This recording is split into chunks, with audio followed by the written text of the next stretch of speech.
Welcome to the March Home. I'm super excited. You guys remember we had Tears Arntz who came on the show to talk a little bit about the Steel Mags and the Green Beret Foundation. Well, I've got the pulse behind the Green Beret Foundation. Miss Angie, how are you today? I'm great. Thank you for having me. Oh, I'm super excited. So we're at the CARE Coalition. We have a lot of organizations that are here talking about serving our wounded, ill, and injured special operations guys. And you guys have a pretty specific mission at the Green Beret Foundation, serving our elite special forces, the only special forces there are in the military. Tell me a little bit about the Green Beret Foundation. The Green Beret Foundation, we were stood up in 2009. Since inception, we've helped about 2,300 families, Green Berets and their families. We actually help them in their next ridgeline, which would be their... We can start the whole thing over. Watch this. I'm so sorry. That's okay. But just have a conversation with me. Okay. So you're good. Welcome to the March Home. I'm Brian Anderson. We're at the CARE Coalition Conference, and I'm so lucky to have from the Green Beret Foundation, Miss Angie. How are you today? I'm great. Thank you for having me. Oh, I'm so glad that you're on the show. I have been a big fan of the Green Beret Foundation, mainly because I'm a Green Beret, and who doesn't like their own kind, right? Right. So can you tell me a little bit about the Green Beret Foundation? What is it that you guys do for our elite special forces? We provide programs and services for Green Berets and their families. We were founded in 2009, and since inception, we've helped about 2,300 families. Wow. And we help them with extended care, programs and services, family care, transition support. Pretty much we fill the gaps that the DoD or the VA do not cover. I've seen you guys do this in a miraculous way. Just jump in when you hear Green Berets injured, and next thing you know, you have their whole family supported for helping them get to their bedside. You guys have been around since 2009. What are some of the goals that the Green Beret Foundation has set for themselves in serving that population? We want to raise awareness to Green Berets and their mission, and how we can provide and fill those gaps that are needed within the community for travel support, lodging, gift cards for help with boarding dogs, or just whatever the gaps are. And we want to get in there and help as soon as possible. But now you guys are doing something else too. Like you're doing the supporting after wounded, ill, or injured, and that's a huge piece. I can tell you that I've seen it firsthand for some of my brothers, how you guys have been over there to help them. But you're helping guys who have served in the special operations community, then are transitioning out. You have a program, what is it, the Next Ridgeline? The Next Ridgeline, yes. What's the goal of the Next Ridgeline, and what are you doing with that? The goal of the Next Ridgeline is to help Green Berets get connected to resources that maybe, after 16 years of war, they've been in country serving our country, so they haven't been able to build their network, get resources that they need, maybe get into certain industries that match their MOS.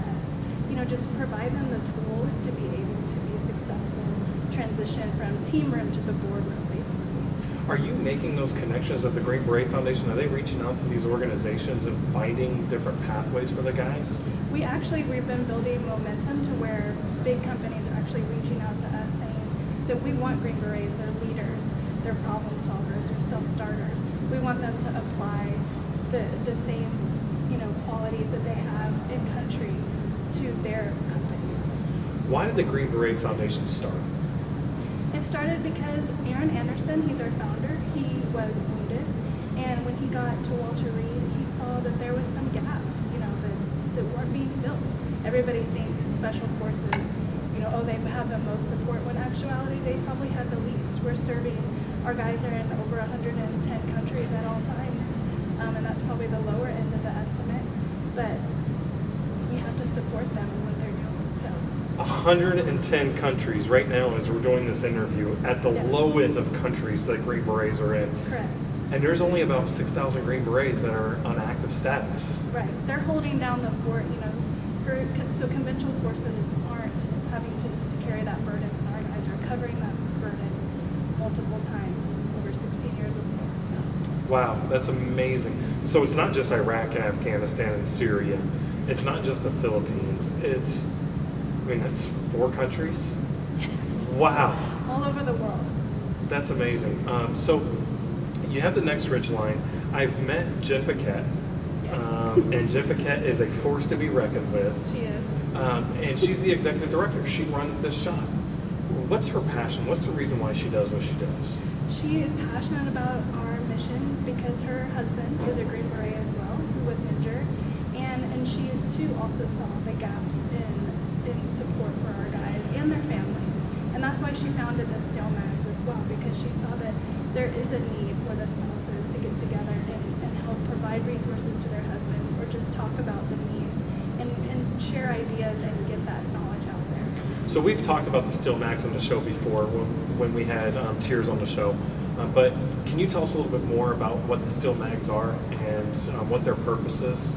The Steel Mags, they're an elite group of ladies. They could be mothers, sisters, and wives of Green Berets. We have some Gold Star wives as well, and mothers.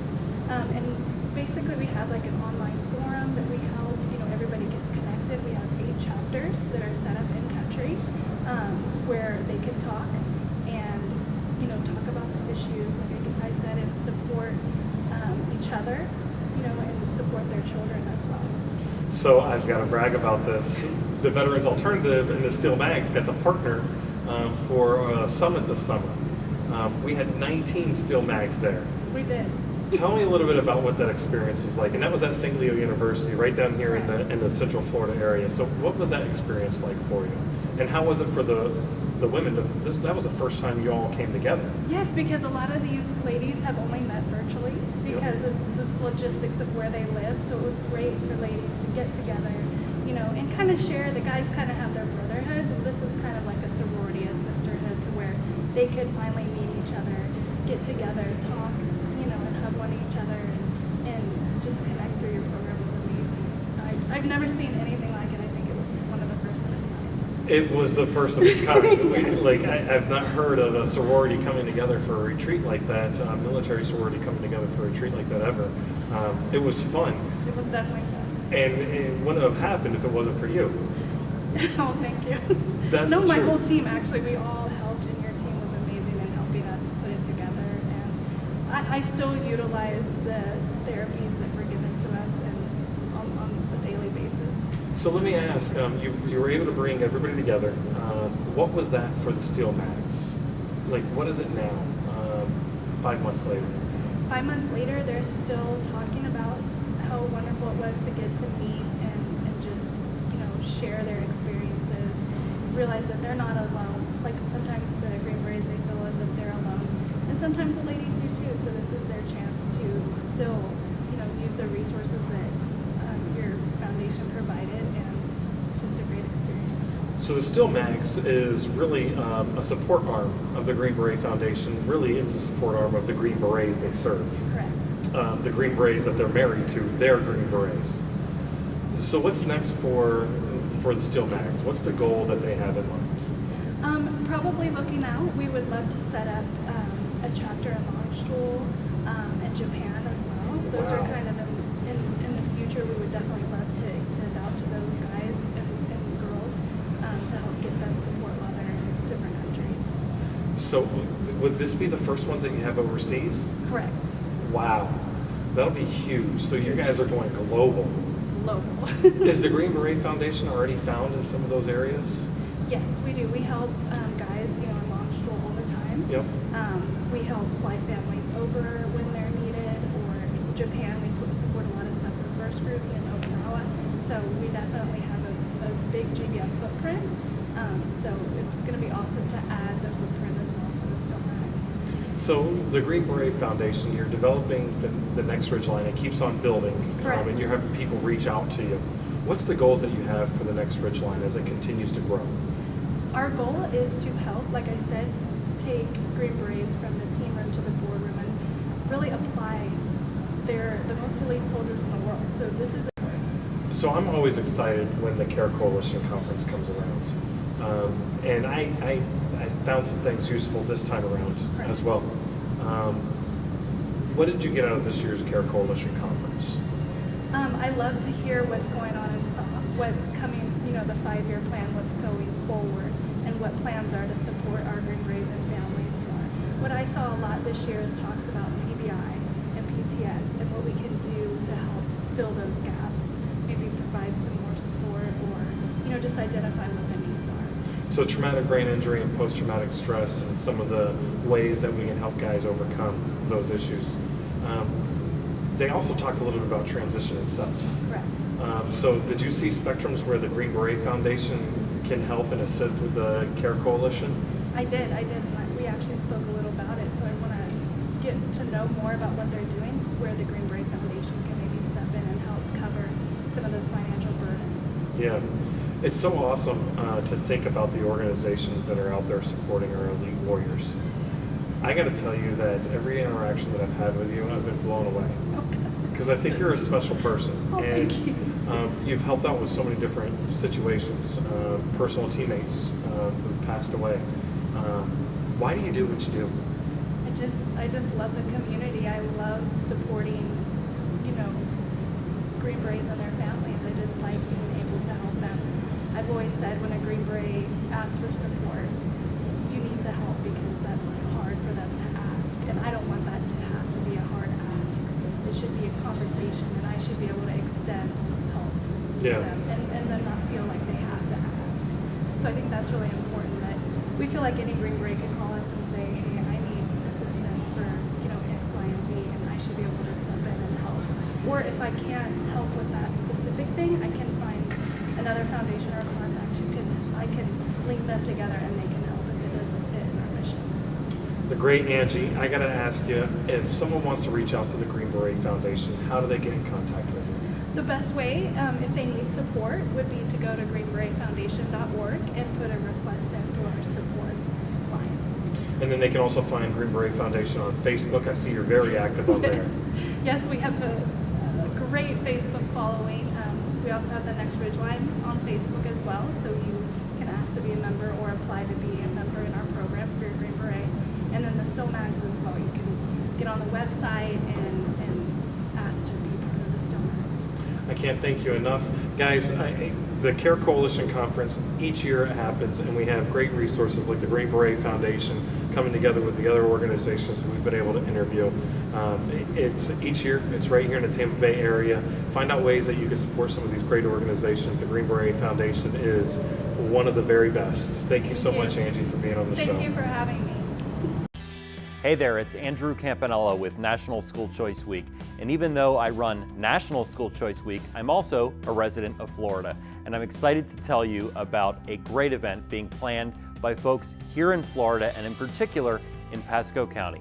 It's called Celebrate Youth, and it's taking place January 27th from 10 a.m. to 2 p.m. at Pasco County Safety Town.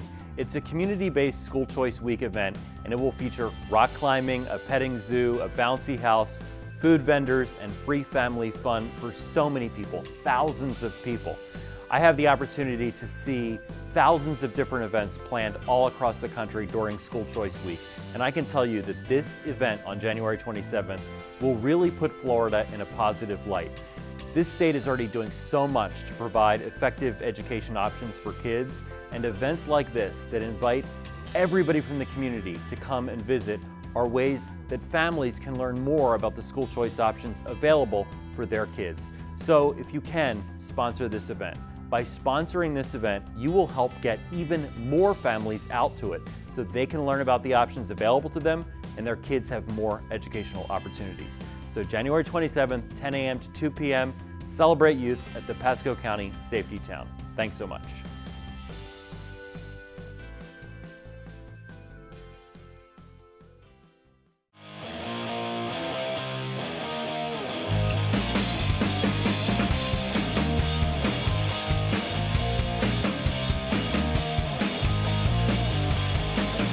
How you doing? Anthony here, Four Corners Boxing. Here to invite you all out to Sims Park Saturday, November 11th for the boxing event in the park.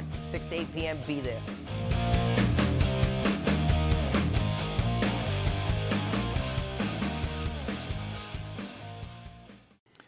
So that was awesome to have Angie on the show. We had a great time at the CARE Coalition Conference. I got to tell you, it was a fun event. We actually did two this year. So we did one in the spring, and then the SOCOM CARE Coalition, which is really kind of helps with all the wounded, ill, and injured warriors from the special operations community, decided they wanted to shift the actual conference to a different time frame To the of the fall. year. Yep. Yeah. So we did it in October, and there were so many great organizations there.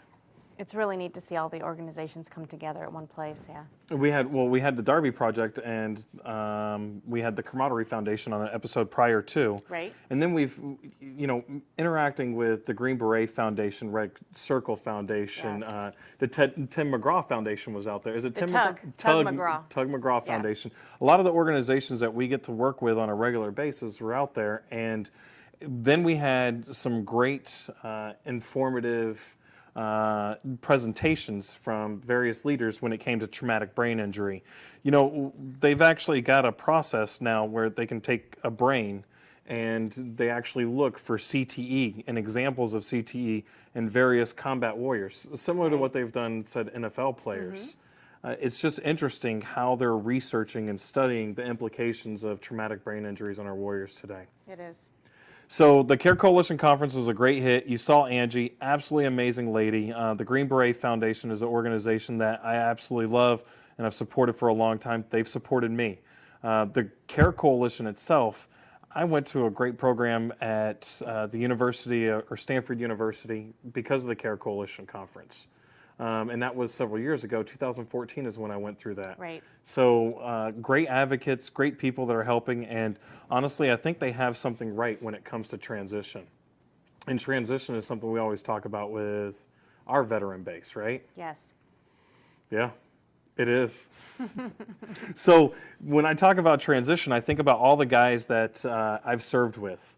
And this week, Veterans Day week, I'm lucky enough to have a few of my peers here. Those guys, That's awesome. all my old teammates, team sergeant and old senior weapons guy, all my former guys, they're here on retreat. And this is actually the 42nd retreat. Do you know what's significant about 42? Yes. What's significant about 42? It's the answer to life and The universe and Universe everything, and everything. according to the Hitchhiker's Guide to the Galaxy. That's absolutely true. So our 42nd retreat is a group of my peers, my teammates, and I don't think that I could ever have something as awesome as this so far in my life. To culminate on the third year, our birthday is November 11th. right. The Veterans Alternative Birthday, November 11th, Veterans Day, and to have my team here going through the retreat and learning about some of the processes that we really pay attention to in transition. That's really been cool. Well, I think it's really neat because now some of your teammates get to experience some of our services that helped you so much, and you get to share them with all of those same services with them. So I think that's going to be awesome. And it's the thing that I try and always explain to folks is because everybody always automatically jumps to post-traumatic stress. Right. With 42 retreats that we've gone on, it's been probably 70-75% of the guys don't have PTSD at all. They've all served in combat. That's the majority. Everybody that we provide services for, they've gone and served in a deployed environment. But a majority of them don't have post-traumatic stress. Right.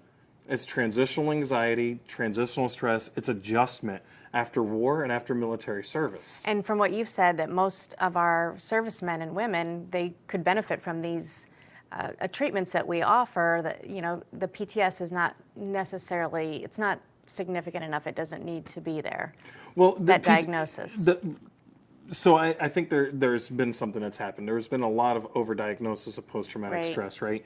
But transitional stress, transitional anxiety, just getting out of the military, you got to think when guys are getting in, and they're 18, 19 years old, their frontal lobes are still developing. They're still all growing. And they're learning this format, this way, this structure to live and operate life.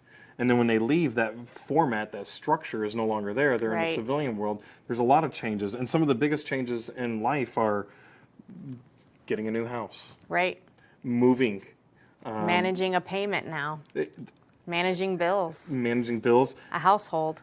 changing healthcare insurance, And managing your way through that. putting kids inside new schools. These are all really big things. And when you bring them all together, it causes a lot of stress, a lot of tension, a lot of difficulties. Yeah. So I can tell you the one therapy that I love the most, and I'm so excited these guys are actually experiencing, is accelerated resolution Right. therapy. It's amazing. It's brain fitness on steroids. Guys in the audience, veteransalternative.org. If you have someone who needs to go through a retreat, man, send them our way. 42, and that's in just over a year and a half. We've done 42 retreats. That's pretty amazing. Just over a year and a half. So this weekend, Yes, this weekend we have the Freedom Fest. That's another reason I think it's awesome for you to have your teammates here, because it leads right up into the Freedom Fest that we're having, which is going to be November 10th and 11th. On Friday night, we have Kenny Thomas. So Kenny Thomas, I gotta tell you, Kenny Thomas, I met him. It's such a genuine guy, and we're Yes. gonna have him. We're gonna have him on the episode next week. Yes. So you'll be able to see Kenny Thomas. Such a genuine guy. I met him one time. We were at an event for a film that was coming out. Some kind of film Was screening. that down in St. Petersburg? I think it was Maybe, for a St. film Peter, festival. Tampa. And I met him for a couple minutes, and he said, "Brian, anything that you ever need, just let me know." Yeah. And I was like, "Hey, that's something you don't necessarily want to say to me." Gave me his card, and then I called him up and I said, "Hey, we're having this Freedom Fest, man. I would really love for you to come up here." So if you don't know Kenny Thomas, you got to look him up. He's Yeah, a definitely. songwriter. He's a motivational speaker, and But he before that, was an Army Ranger. he was an Army Ranger. If you've ever seen Black Hawk Down, he was in Mogadishu. And the guy is just an amazing, amazing guy. He talks straight to the heart of warriors. He does. I'm super excited to have him come and perform for our veterans for our dinner. It's It'll such be a rare awesome. time. And then on top of that, so the dinner, it's tomorrow night.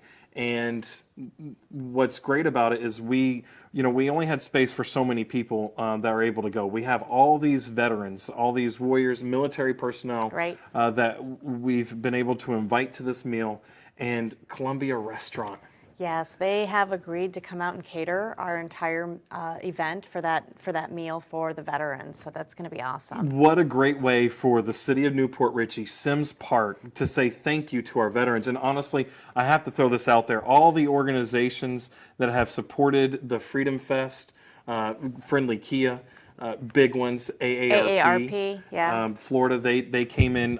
Friendly Kia is our top sponsor. They did an amazing job coming in. This is the second time they've done that. They did it for our very first boxing event. Do you Yes, remember that is awesome. I'm So, so happy to have them on board. John Gillis has been awesome with that. Then we've got some of the other organizations that are supporting us. We have some more like Humana, Gulfside Hospice, and palliative care. Yep. And then you've got Turn Aviation that's doing the Oh, yes. flyovers on Saturday for the parade. Yes. That's going to be pretty awesome. So the parade is at 3 o'clock. Right. And I wanted to make sure that we were telling the veterans' story throughout the generations. That was my goal. Right. So you've gotten a lot of motorcycle folks out there. Yes, we have some motorcycle, you've got- Legion riders, and different groups like that that are going to be out there. And then we've got carrying a their few of flags. the other floats that normally are seen throughout the parades here. And then we have 4 special floats. Yes, actually, I think we have- 5. we have We've got 5. We've got now. 5 special floats. So Yeah. one of them is a World War II Korean War veteran float. Right. We have 2 that is we have another one that's the Vietnam float, which belongs to the city of Newport Yes, Richey. It's they the have travel. that It's the float. wall. Then we have Desert Storm, right. which is and conflicts in between. And then we have GWAT, Global War on Terrorism, Right. which is the Iraq, Afghanistan, Philippines, the campaigns that have been going on currently. Yes. And then we have a women's veterans float Yes, as well. we do. That one's awesome. I'm excited to have that one on board. So we have all those floats, and then the flyovers. I was just starting to talk about those from Turn Turn Aviation. We have a C-47 that's flying over. This C-47, it dropped paratroopers off in Normandy 73 years ago. Isn't that It is an awesome? actual veteran of war. Right. And it's being escorted by 2 other veterans of war. 2 other fighter jets are escorting it right down. That's going to be at 3 o'clock. That parade is something you don't want to miss. And this is the first year event. That's what's Yes. crazy about it, to have something that great. That big and that grand. Now, on Saturday, though, we have a lot of stuff going on Saturday after the parade. We're going to have boxing that starts, our boxing throwdown, and we're going to have that in the park this year. So what's really cool about the boxing, Bobby G. Oh, yes. I love Bobby G. So Bobby G, so I grew up old school hip hop, people under stairs, dilated people, some Jurassic 5. If you don't know what I'm talking about, that's okay. Look Bobby 'em up. G is a king on the 1s and 2s. That's spinning records. It's a lost art. Yeah. And he's going to be out there performing for Bobby four. G is a veteran as well. He's a veteran, yeah. He served inside the Navy. So he's performing during the boxing event, Four Yes. Corners Boxing. This is the third year we've teamed up with him. Yes. And every year, the boxing has gotten better and better and better. This year, we have several kids that are in top 10 Yeah. in the nation in boxing. We've got some guys who just came off from major wins. Yes. They're now regional champions, pro boxers, regional champions, looking at national champions. This is a pretty cool event. It's going to be awesome. So it's the first year event, and there's one thing that I really have to talk about. What's that? 2018. Oh, So you guys come out and enjoy tomorrow. Come out and enjoy Saturday. It's going to be an awesome event. But when you see all the cameras out there, that's My Network One. They're right downtown across the street from Sims Park. These guys are filming this whole entire event. You'll see the drones up in the air. You'll see the guys filming on the ground. yes. We're actually using all of that footage, so we start advertising now for 2018's Freedom Fest, which is Yeah. happening right across the street in Sims Park again. Exactly. It's going to be a awesome. fun. It's going to be a fun weekend, Yeah. and you know, one of the best parts for me is actually on Saturday, in the morning. This lovely lady right here, she wears a big sparkling ring. She'll actually formally change her name. Yes. It'll be Amy Anderson. It won't be any of that weird stuff. What do we call her? Who is she? That's why I usually just say Amy. I think the reason why I did this is I look at Veterans Day, and this is not a blasphemous way. Veterans Day to me is like Christmas. Yeah. And Memorial Day to me is like Easter. And I use that example because of how much of a celebration it is for our warriors who decided to serve, not knowing whether they were going to have to put their life on the line or not. Right. They still served. And that right there was something that could have happened. And then on the other side, Easter. When I look at Memorial Day, there's only been 1.2 million people who've lost their lives in combat in the history of the United States. 1.2 million. We have 340 million living Americans right now. Memorial Day is such a sacred day. Right. And Veterans Day is such a celebration of the men and women who continually say, send me, Yeah. I'll do it. That's what I'm excited about, is just having this time and this festival in our town, in our community, to get our community to come out and really celebrate our veterans. I think it's going to be awesome. Guys, come up to me, shake my hand. I look forward to seeing you. Amy's going to be there. It's going to be a fun weekend, Freedom Fest, and we'll see you next week on the March Home.